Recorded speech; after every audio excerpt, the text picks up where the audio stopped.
Aku adalah seorang jurnalis investigasi, usiaku menginjak 40 tahun, sebut saja namaku Juminten asal Ambarawa, Jawa Tengah. Saat ini saya bertugas di Bandung, namun aku masih lajang. Adakah di sini berondong yang bersedia menikah denganku? Kali ini, saya akan mengungkap sebuah kasus yang sangat menjijikan yang dilakukan beberapa oknum polisi di sebuah lapas khusus wanita di Bandung. Saya mendapati banyak laporan dan pengaduan dari beberapa korban. Seperti apa? Kasusnya dan kasus apa yang dimaksud? Mari kita simak videonya dan selalu dukung channel ini dengan cara like, komen, dan subscribe. Aku masih ingat hari ketika pesan itu masuk ke inbox email redaksi.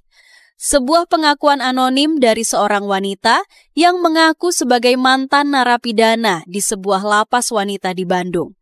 Dalam keterangannya, ia menyebutkan bahwa beberapa napi wanita di sana telah dihamili oleh seorang oknum polisi yang bertugas di lapas.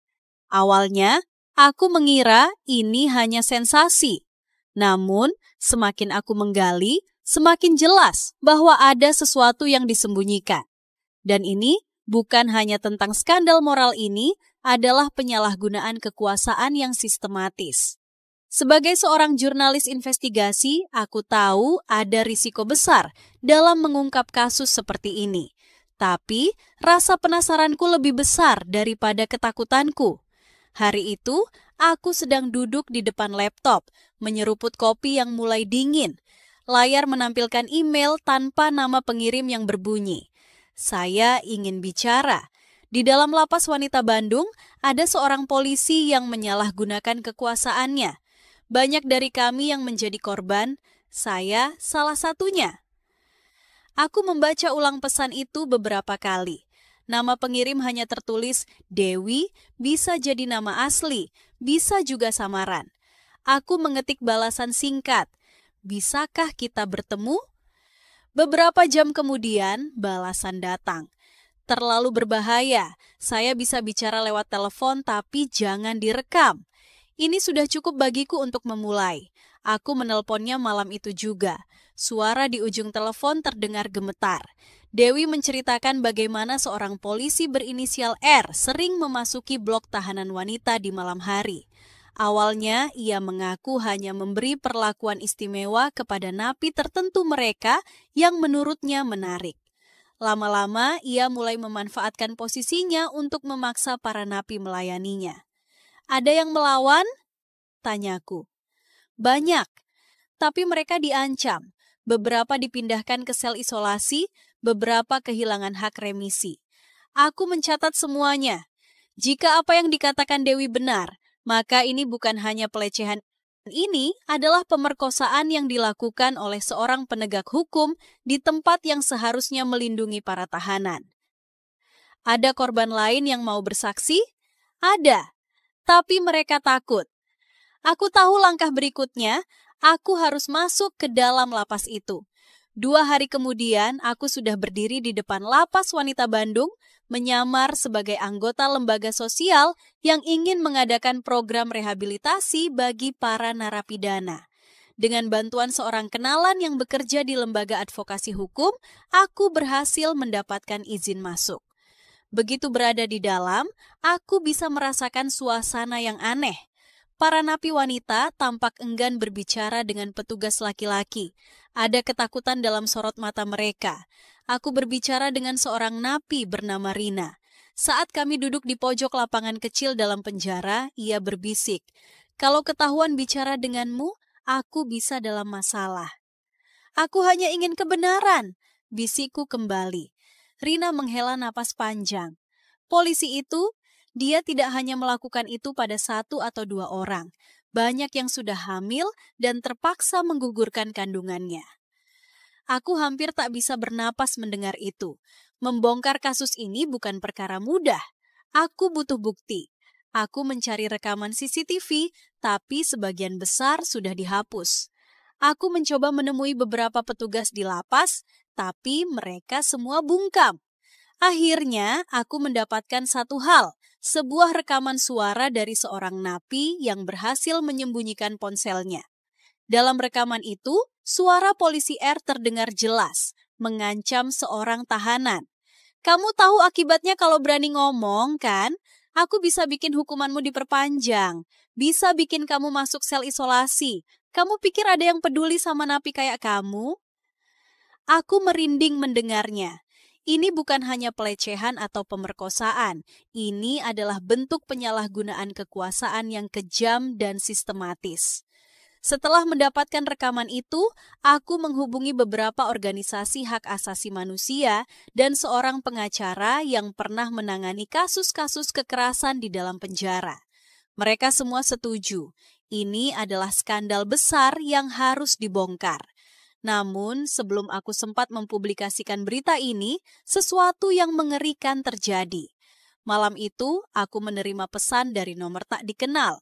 "Hentikan penyelidikanmu, atau kamu yang akan jadi korban berikutnya." Hatiku berdebar. Ini bukan ancaman biasa. Aku sadar, aku berurusan dengan seseorang yang punya kuasa, seseorang yang tak segan menghancurkan siapa saja yang mencoba mengusik kebusukannya. Tak lama setelah pesan itu, seseorang membuntutiku.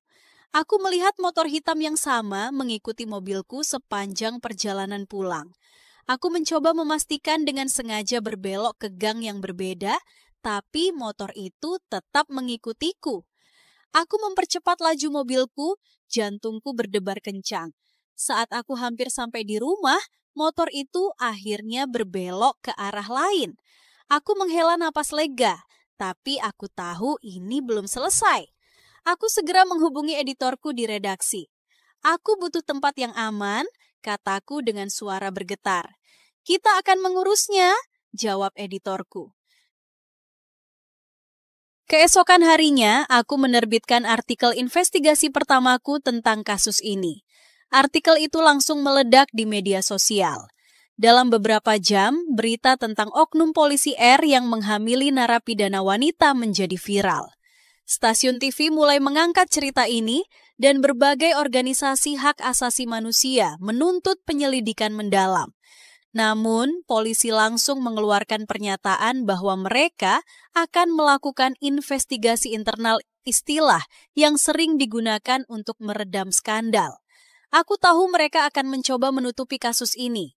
Namun, yang tidak mereka duga adalah kekuatan media dan masyarakat. Seorang mantan napi akhirnya berani tampil ke publik dengan wajah disamarkan, mengungkapkan bagaimana polisi R telah memperkosanya berulang kali selama ia berada di lapas. Korban lain pun mulai berbicara. Tekanan semakin besar dan akhirnya polisi R ditangkap. Namun, kasus ini belum berakhir. Saat aku terus menggali, aku menemukan sesuatu yang lebih mengerikan. Polisi R bukan satu-satunya pelaku. Ada lebih banyak petugas yang terlibat. Ada sistem yang memungkinkan kejahatan ini terjadi tanpa ada yang berani melawan. Dan yang lebih mengejutkan, ada dugaan bahwa beberapa napi wanita yang hamil tidak hanya dipaksa menggugurkan kandungan, tapi juga dijual untuk kepentingan jaringan tertentu. Ini bukan hanya tentang satu polisi bejat. Ini adalah konspirasi besar. Aku tahu ini belum selesai. Aku tahu aku harus terus menggali, meski nyawaku mungkin dalam bahaya. Tapi aku juga tahu satu hal, selama kebenaran masih ada, mereka tidak akan bisa menyembunyikannya selamanya. Berita ini mengubah banyak hal. Polisi R akhirnya divonis, tapi investigasi lebih lanjut masih berjalan. Aku masih menerima ancaman. Aku masih dibayangi ketakutan. Tapi aku juga menerima sesuatu yang lebih besar. Harapan bahwa kebenaran akan selalu menemukan jalannya, tidak peduli seberapa besar kekuatan yang mencoba menutupinya.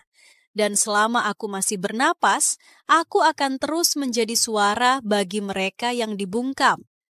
Seluruh narasi dan gambar ilustrasi adalah hasil dari sintesisasi, yang artinya semua konten adalah sebuah karangan, tidak pernah terjadi di kehidupan nyata. Karena tujuan dari konten ini tidak lain, bukan hanya untuk sekadar hiburan. Jika ada kesamaan nama, profesi, bahkan tempat. Semua itu hanya kebetulan, bukan untuk memojokkan salah satu pihak ataupun organisasi manapun. Terima kasih sudah menonton. Wassalamualaikum warahmatullahi wabarakatuh.